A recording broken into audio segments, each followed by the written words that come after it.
What's up, everyone? Welcome to the video. Today we're going to take a look at how to change the battery in this Infiniti QX60 remote key fob. This Infiniti QX60 key fob is going to use replacement battery CR2032, and I'll put a link in the description box of this video to where you can find these replacement batteries if you're in need. The other thing I'm going to be using to replace this key fob battery is a small flathead screwdriver. So the first thing I'm going to do is grab my key fob, and if we flip it over so we're looking at the back, I'm going to remove this emergency key that's in the bottom of it.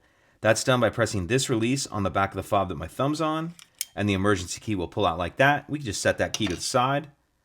Now I'm going to grab my screwdriver, and if we take a look in this space where that key just slid out of, if we take a close look, we can see there's a little notch right here in between the black and gray plastic, and there's another one just like it on that side right here. So in one of those two notches, I'm going to take my screwdriver, put it in there like that, and then just pry up. And as I do that, you can see it starts to pop this back cover up.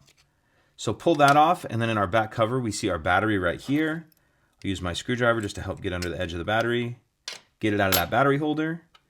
Now I'm going to grab my new replacement battery, and you want to make sure that you're installing your new battery with the plus side down, positive side down. And I'm going to tuck this edge in first that's down here near this metal battery clip. Tuck that edge in first like that, and then snap it down into place.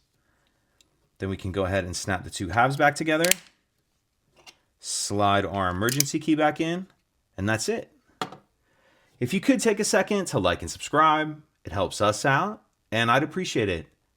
Thank you.